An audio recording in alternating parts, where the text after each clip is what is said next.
السلام عليكم ورحمة الله وبركاته. تحية طيبة على حبايبنا رجالتنا الناس المحترمة، كل اللي بيشوفونا وكل مشتركين القناة. ازيكم يا شباب؟ عاملين ايه؟ اتمنى يا رب تكونوا بخير. يوم جديد يا رجالة وحلقة جديدة، والنهاردة ازاي وهنتعلم كلنا مع بعض، كلنا اخوات يا رجالة وكلنا بنستفيد من بعض. هنشوف وهنتعلم ازاي اتعامل مع الزغلول اللبن، اللي هو مين؟ اللي امه وابوه ما اكلوش لسه، او اللي امه وابوه لسه اللبن الرباني اللي ربنا خلقه ما نزلش في الحصاله بتاعتهم. احمد هات برضو الميكس معانا علشان نوري الناس احنا بناكل ايه قبل ما نبدا الحلقه. بصوا يا رجاله، زي ما وعدتكم امبارح، معلش يا حاج احمد، زي ما وعدتكم امبارح تمام، هنقول اسمين او ثلاثه في بدايه كل حلقه من الفيديو بتاع امبارح. طبعا يعني اول اسم معانا هو سامي شلبات. تحياتي ليك يا سامي، والله العظيم على دماغي طبعا، يعني احلى اسم والله العظيم، واحلى حد يطلع معانا في القناه. حبيبي سامي، تعليق سامي طبعا بيقول لي ربنا يبارك فيك. سامي طبعا من المطريه بيقول لي يا ريت تقول اسمي في الفيديو بتاع بكره. حبيبي سامي انت على دماغي طبعا. ان شاء الله رجاله هنقول اسمين او ثلاثه، وكل ما الموضوع يتحسن في المشاهدات هنقول اكتر كمان، بس ما بنرجوش عشان ما نطولش عليكم. في عندنا برضو وليد، استاذ وليد من امبابه، لقيته كاتب لي تعليق جميل جدا جدا جدا فتح نفسي، بيقول لي الله ينور عليك يا استاذ وليد، فيديوهاتك جميله كلها معلومات. حبيبي يا استاذ وليد على دماغي والله، وهو ده الهدف من الفيديوهات، ان احنا نقدر نفيد الناس ولو بجزء قليل. هنروح نسمي الله ونتفرج على الزغاليل اللبه بنتعامل معاها ازاي من اول يوم. يعني انا بكلمك على زغلول اللبه من اول يوم. الناس بقى اللي بتشتكي وقع مني الزغلول مات مني، انا مش عارف اعمل ايه، طب اكله ولا ما اكلوش، طب لو اكلته ااكله قد ايه، طب اكله امتى من طلوعه من البيضه. كل الكلام ده رجاله ان شاء الله هنرد عليكم دلوقتي فيه. تعالى نسمي الله ونروح كده مع الحاج احمد عبد الرحمن ونشوف. الله ده جايب العده، يعني احمد الصلاه على النبي حاضر بالعده. تعالى نسمي الله بقى ونسيبكم من الاستاند خالص ونروح نتفرج كده. صباح الفل يا حاج احمد حبيبي، الله ينور وربنا يكرمك يا رب ويرزقك الخير. شوفوا يا شباب، اول حاجه اجيب لك سرنجه جديده الاول يا احمد. انا جايب تحت كيس سرنجات، دي سرنجه رجاله 5 سم. الاول هنسمي الله كده ونعرف الموضوع واحده واحده. بعد اذنك يا احمد استنى ما تلبنش زغلول ماشي، او يكون في واحد تاني تعلمنا برضو عليه. ده زغلول يا عم احمد عمره قد ايه؟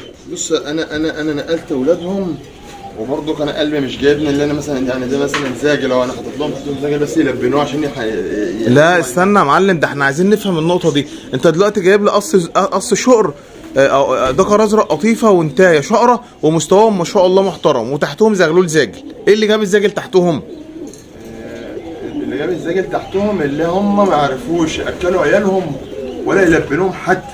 فانا عضمهم مسمسم قوي، بيطلعوا صراصير كده عارف. نقلتهم تحت الزواجل، كلوا اكلوهم خلاص تمام. صعب عليك الزاجل، مفيش حاجه اسمها ده زغلول زاجل هيموت.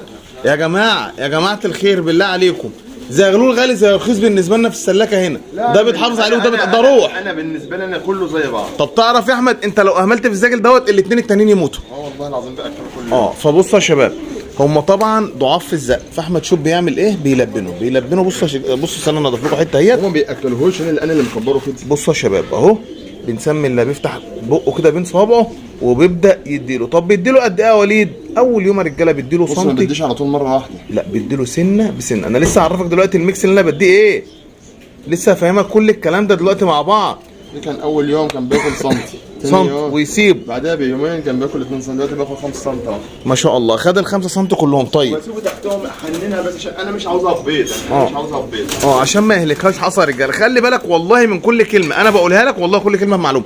بصوا يا رجاله، الاول العده الاول يا احمد، معلش اشرح لي العده كده، الطبخه اللي انت عاملها لي دي كده. ده الكتل، ده الكتل بتاعك، شاريينه بفلوس قليله، ب 100 جنيه بقى ولا ب 150 جنيه. بنعمل فيه هنا شاي، بنعمل فيه هنا قهوه، بندفي فيه الميه اللي هنعمل بيها اللي الله. يعني الميه دي يا وليد مش، لا ما هو حرام طبعا. الجو حر، تقول لي الجو حر، لا كله يا باشا بيبقى دافيه. ميه حصلت فرد الحياه يا باشا دافيه، لما بتنزل له اللبه لو انت اكلته بميه ساقعه الزغلول بيموت. فهو اصلا الام والاب لما بيجوا بياكلوا الزغلول يا شباب بيبقى ده ايه؟ ده طلع صفا اهو ما شاء الله، ده صافي ما شاء الله تمام. بص هقول لك دلوقتي يا رجاله بناكلهم برضو الميكس ده ايه وكل حاجه. ما ينفعش اكله. بصوا يا شباب، هيسحب اهوت بالراحه وينضف وش السرنج عشان لو فيها عفار ولا فيها اي حاجه اهوت زي ما انتم شايفين تمام. دي ما ينفعش ياكل اقل من نص سنتي، اكتر من نص سنتي. ده طالع بقاله قد ايه يا عم احمد؟ يوم. بسم الله ما شاء الله. بصوا يا شباب، حته الجلده اللي في السرنجه دي بلف عجله. ده ايه؟ بلف عجله تمام اهو. اداله اديت له كده يا عم احمد؟ قلت له سنتي اهو. سنتي، وبيقوم حاطه تحت التاني تحت الاهالي. طيب النقطة بقى المهمة اللي أنا كنت عايزك فيها يا عم وليد، هو أنت الزغلول ده دلوقتي صغير أوي، طالع بقاله قد إيه يا عم أحمد؟ طالع امبارح بالليل، وده اللي أنا قصدي عليه، إن أنت ما تتسرعش في تأكيل الزغلول. بنأكل الزغلول بعد 12 ساعة من طلوعه من البيضة، ده ممكن يموت، لا أنا اللي بقول لك ما تخافش، مش هيجرى له حاجة. تمام؟ طيب نرجع بقى للميكس بتاعنا ده. إيه يا عم أحمد؟ اللهم بارك. ده زغلول برضه صافي يا شباب، كبر شويه. دول بياكلوه احمد ولا انت اللي مقومه كده؟ بس كانوا تحت تركوا ده اللي انا بص. ده اللي كان تحت الرواحنا اللي انت عمال تلف. معلش ربنا يجعله في ميزان حسناتك. هنسمي الله رجاله بقى. طب اللي طلع تحتهم هنا ما اكلوش؟ اكلوه. وانت برضه بتساعد معاهم. شوف يا شباب، هو اداله حته 5 اهوت، اداله حته ب5 هو يرجع اداله حته ب5 تاني. شوف بيقول لك ايه ده كبير، ما انا لازم يبقى ايدي حساسه. التاني اللي عمري يوم خد نص سنتي. تمام؟ بصوا يا رجاله اللبه، بص اللبه بيعملوا شوربه كده، ما بيعملوش تقيل عشان ما يكلكعش وما يليسي في بطن الزغلول. انا بعيشه، انا مش بعمل الكلام ده علشان اعيشه.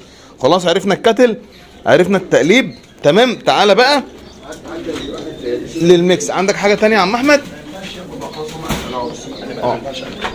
ده ما شاء الله. لا خلاص ده كبر، ده يعني ده كبر واكلوه. شوف طلع لي جدريه ازاي، دي زعلتني بقى بس هتنشف. لا عادي، لا انا ما بشغلش دماغي. ده ازرق قطيفه يا رجاله، حاجات من المسمسمه كده اللي احنا ايه ان شاء الله. ده البيت ده جديد احنا مدخلينه. تمام؟ الدبله وقعت، هي رجليه رفيعه ابن اللذينه ده اهو موجوده. لبسها له بقى ان شاء الله مش هتقع.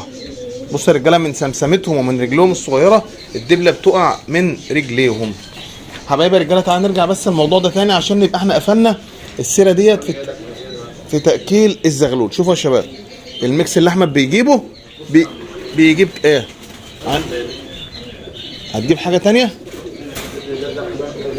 قشر بندق نش، مش ده الحامي اللي احنا هننش منه بعد كده. بصوا يا شباب ده قشر بندق نش. بصوا وشه ملموم ازاي وتقليبه معقول ازاي. ده كلام اهو. ينفع اتدخل؟ لا. السلام عليكم.